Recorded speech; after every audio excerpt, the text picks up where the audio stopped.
ओम शांति। हम सभी कितने भाग्यवान हैं कि स्वयं भगवान हमें पढ़ाने आया। मनुष्य सुने तो कितने आश्चर्यचकित होंगे कि क्या कोई ऐसे भी मनुष्य हैं, क्या कोई ऐसे भी महामानव हैं जिन्हें पढ़ाने के लिए स्वयं भगवान आता हो। और जब भगवान टीचर बनकर आएगा तो सोच ले वो क्या पढ़ाएगा। वो सब कुछ नहीं पढ़ाएगा जो संसार में पढ़ाया जाता है। वो पढ़ाएगा जिसकी मनुष्य को जरूरत है। स्वयं का ज्ञान, परमात्मा का ज्ञान, सृष्टि चक्र का ज्ञान, माया का ज्ञान, पाप और पुण्य का ज्ञान, राजयोग का ज्ञान, मुक्ति और जीवन मुक्ति का ज्ञान, यही ज्ञान आकर उसने हम सबको दिया है।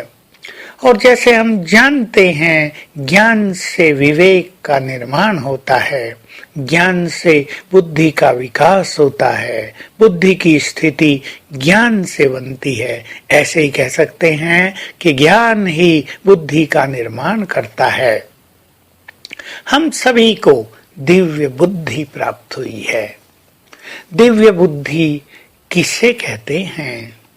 जिस बुद्धि में प्योरिटी हो, जिस बुद्धि में बहुत खुशी, शांति और ईश्वरीय नशा हो, जिस बुद्धि में निरंतर ईश्वरीय ज्ञान ही समाया रहता हो, जिस बुद्धि ने स्वयं की पूरी तरह सफाई कर दी हो, जिस बुद्धि में कोई भी गंदगी, किसी के प्रति परचिंतन, वैर भाव, ईर्षा, द्वेष, क्रोध, बदले की भावना, ये सब न रहा हो, तो हमें अपनी बुद्धि को ऐसा ही दिव्य बनाना है, जिसमें ज्ञान के सिवाय कुछ भी न रहे, जिसमें सद्विवेक और दिव्य विवेक के अलावा अन्य किसी चीज को स्थान ही न हो। जब हमारी बुद्धि ऐसी बन जाती है, तब उस बुद्धि में निवास करते हैं स्वयं दिव्य बुद्धि के दाता, स्वयं परमपिता, अर्थात हमारा योग सरल हो जाता है। जिन लोगों का योग नहीं लग रहा है, उन्हें समझ लेना चाहिए उन्होंने अपनी बुद्धि को डिवाइन नहीं किया है। उनकी बुद्धि में वही पुराना ज्ञान है, वही पुरानी मान्यताएं हैं। उनको हटाकर सद्विवेक और दिव्य विवेक अपनी बुद्धि में नहीं भरा है। जिन लोगों का योग नहीं लग रहा है, अर्थात जिनकी बुद्धि स्थिर और एकाग्र नहीं होती है, उन्हें समझ लेना चाहिए कि उन्होंने अपनी बुद्धि में गंदगी भरी है। बुद्धि ऐसी स्वच्छ चीज है कि गंदगी आते ही वो विचलित हो जाती है, उसकी शांति और खुशी नष्ट हो जाती है।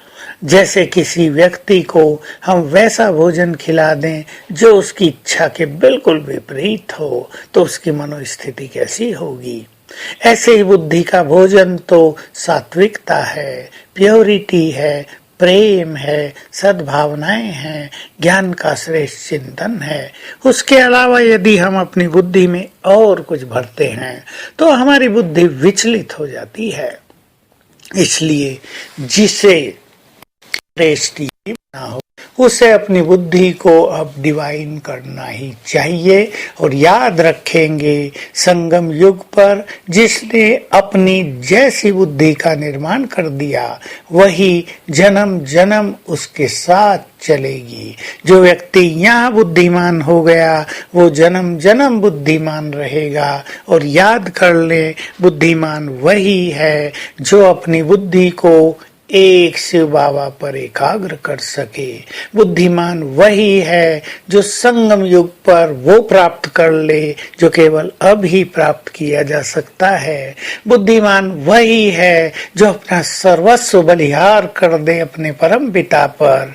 बुद्धिमान वही है जो सर्वश्रेष्ठ भाग्य का अधिकारी बन जाए, जो स्वर्ग का राजभाग्य प्राप्त कर ले।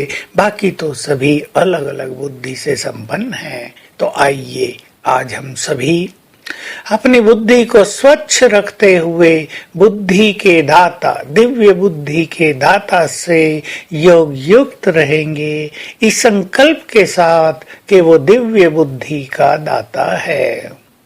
परम धाम में उसके स्वरूप को निहारेंगे, बहुत डिवाइन, जिससे चारों रंग बिरंगी किरणें फैल रही हैं, उसको मोस्ट ब्यूटीफुल एक एंटिटी के रूप में देखेंगे, जिसको हम देखते ही रहें, जिसको देखने में परम आनंद है। बस आज सारा दिन उसको देखने का आनंद लेंगे। ओम शांति।